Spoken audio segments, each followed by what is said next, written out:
kita masuk ke bab 2, menggambar dua dimensi. Subbab 2.1 yaitu line, menggambar garis.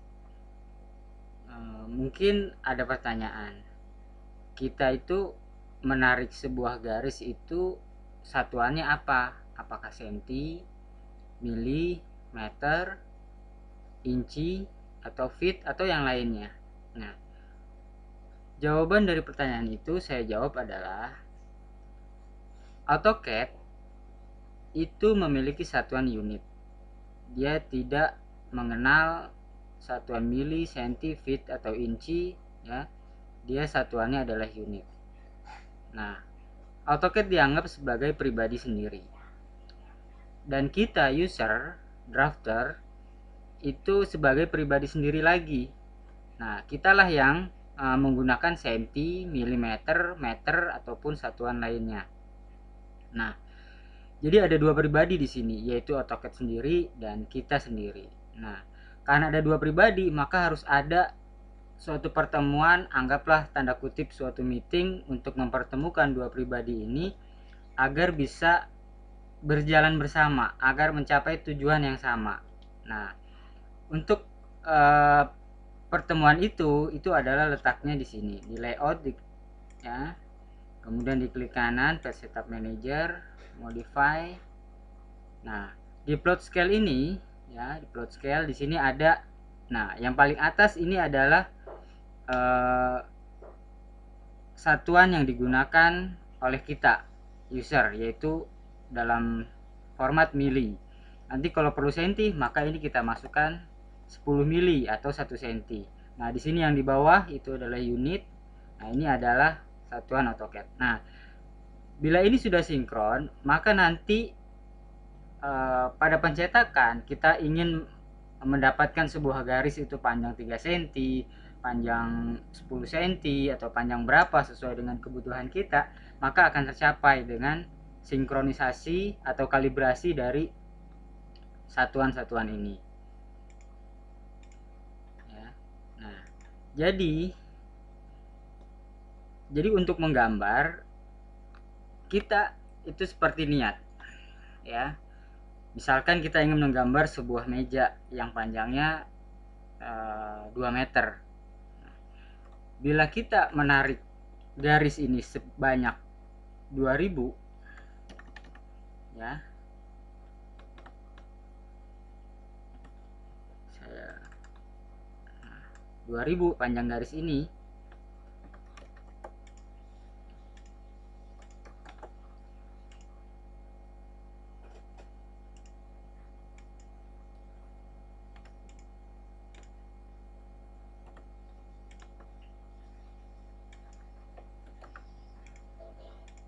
nah 2000,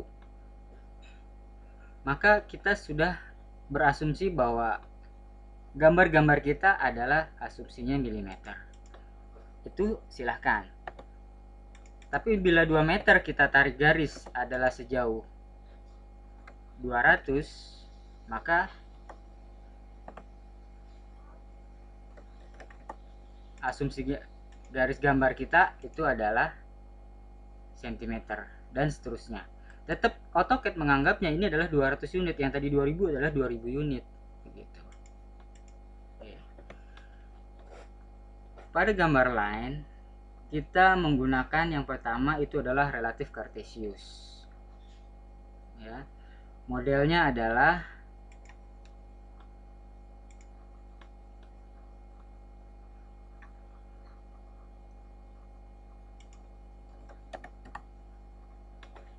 Akeong X, Y.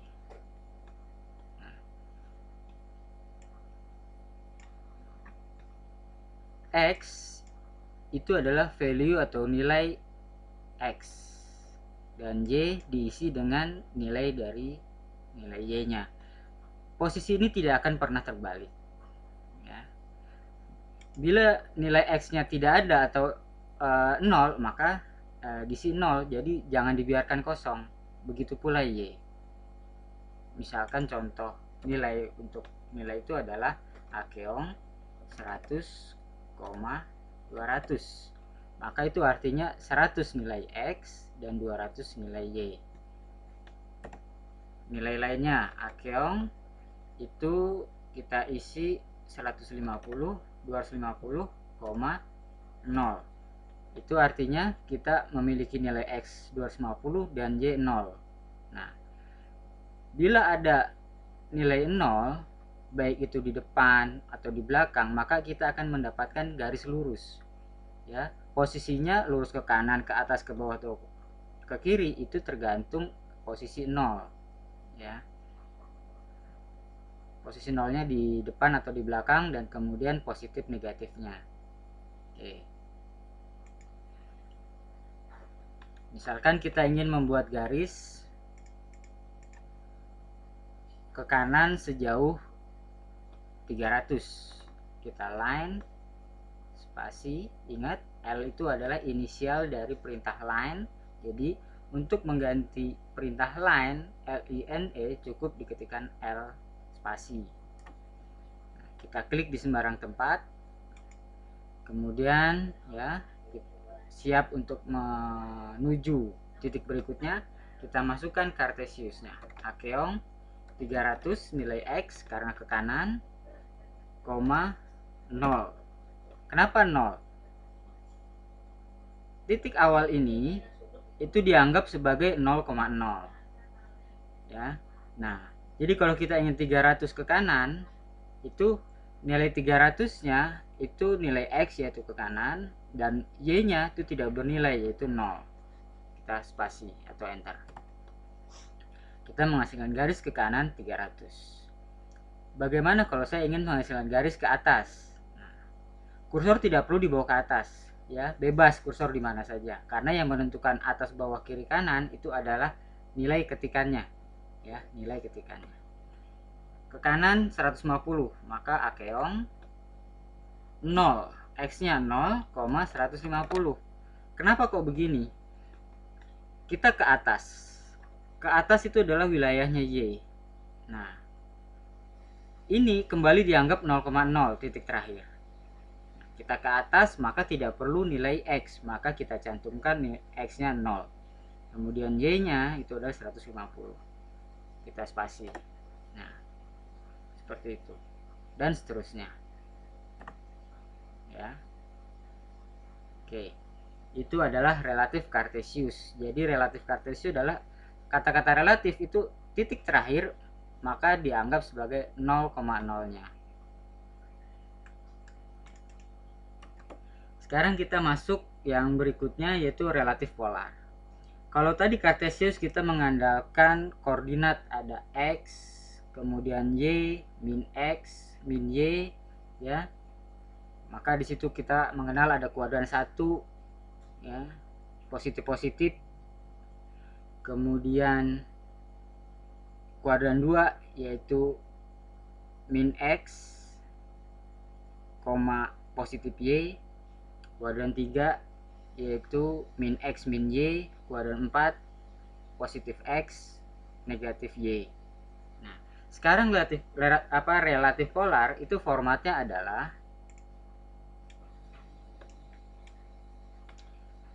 D yaitu jarak lebih kecil, selalu lebih kecil, tidak akan pernah lebih besar, yaitu R.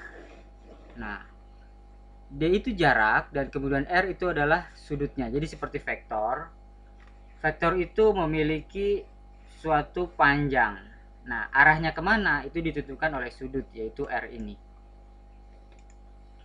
Jadi bila kita ingin membuat garis, kita kasih perintah line spasi, kita klik di sembarang tempat, kita mau ke kiri itu 300. Maka akeong ketikkan D jaraknya. Berapa jaraknya? 300. Ya. Walaupun ke kiri tidak usah diberi minus. Nah, kemudian lebih kecil. Nah, ke kiri, lihat di modulnya, itu ke kiri adalah 180 derajat. Ingat, polar berarti sudut. Ke kanan, X positif yaitu adalah 0. Kemudian ke atas, itu Y positif yaitu 90. Ke kiri, itu X negatif diwakili oleh 180 derajat. ke bawah min Y diwakili oleh 270 derajat. Nah, karena kita ingin garisnya ke kiri, maka masukkan 180 derajat.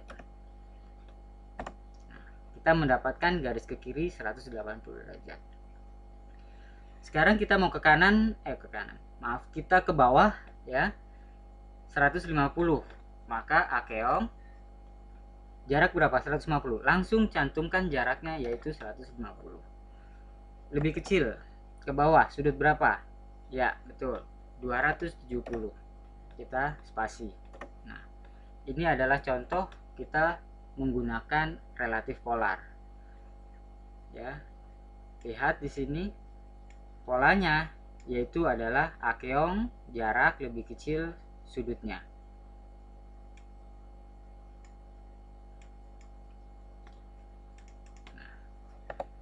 Dua model yang tadi, yaitu relatif kartesius dan relatif polar, itu memang kurang praktis ya. Nanti yang sistem ketiga itu, yaitu polar tracking, itu adalah sistem yang mudah dan praktis dan akan kita gunakan, porsinya sangat besar.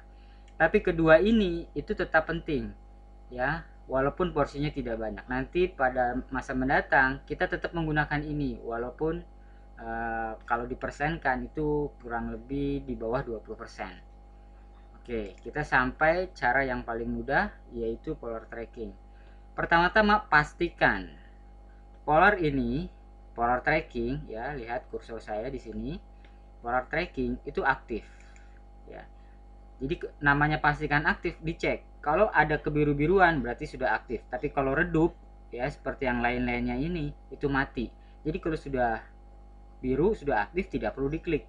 Karena sifat ini toggle, yaitu kalau diklik kembali maka akan sifatnya berlawanan dari sebelumnya. Kalau kondisi hidup maka akan mati, dan kondisi mati maka akan hidup gitu. Nah, setelah polar tracking ini aktif, kita siap untuk menggambar garis. Beri perintah line spasi. Klik seperti biasa di sembarang tempat. Nah, kita akan mendapatkan garis bantu yang berupa titik-titik menerus. Ya. Lihat di sini 0 derajat. Kemudian di sini ada muncul garis bantu lagi 45 derajat. Kemudian di sini ada garis bantu lagi 90 derajat. Di sini ada garis bantu lagi 135 derajat. Artinya setiap pelipatan 45 derajat dia ada garis bantu. Nah, bagi yang pernah menggunakan meja gambar ya, yang plus mesin gambarnya, yang di pembahasan sebelumnya sudah ditampilkan, baik itu merek Bova ataupun Mutoh, maka di kepala mesin itu ada pengunci ya, bunyi celak-celak di sudut-sudut istimewa, yaitu 30, 45, 60 dan seterusnya. Nah, pengunci itu sekarang di AutoCAD diwakili oleh garis bantu ini ya. Diwakili oleh garis bantu ini. Garis bantu ini kita bisa setel. Sekarang ini kondisinya terkunci pada 45 kelipatan 45 derajat. Cara menggantinya ini diklik kanan, kemudian kita ganti, kita ingin kelipatan berapa. Ya. Di rilis 2009 tampilannya seperti ini. Tapi di rilis 2008 ke bawah maka harus setting, kita ganti di sini. Seperti itu. Ya, di rilis 2009 cukup diklik kanan, kita pilih langsung kita ingin sudut berapa. Nah, misalkan sekarang 30 derajat. Kita aktifkan. Kita lihat 0 derajat. Kita naikkan, ada 30 derajat. Kita tambah lagi 60 derajat. Kita naikkan lagi 90 derajat dan seterusnya. Oke. Sekarang kita sudah siap untuk menggambar. Nah, misalkan saya ingin menggambar garis ke kanan sejauh 400. Cukup caranya arahkan kursor ke arah yang kita inginkan, misalkan saat ini ke kanan, lalu kita masukkan jarak atau nilai yang kita ingin berikan, misalkan 400, lalu kita beri spasi. Kita mendapatkan garis ke kanan 400. Saya ingin menggambar garis ke atas 200, maka arahkan kursor ke atas ya, tidak perlu panjang-panjang, cukup yang penting muncul garis bantunya, masukkan nilainya 200 spasi. Oke. Sekali lagi, nah, lihat Mudah sekali bukan? Kita ke kiri, misalkan mau 300, arahkan ke kiri, masukkan 300, kita spasi. Nah, selesai. Kita akhiri dengan spasi. Nah, sangat mudah. Ya, memang inilah yang akan sangat sering kita gunakan. Ini disebut polar tracking.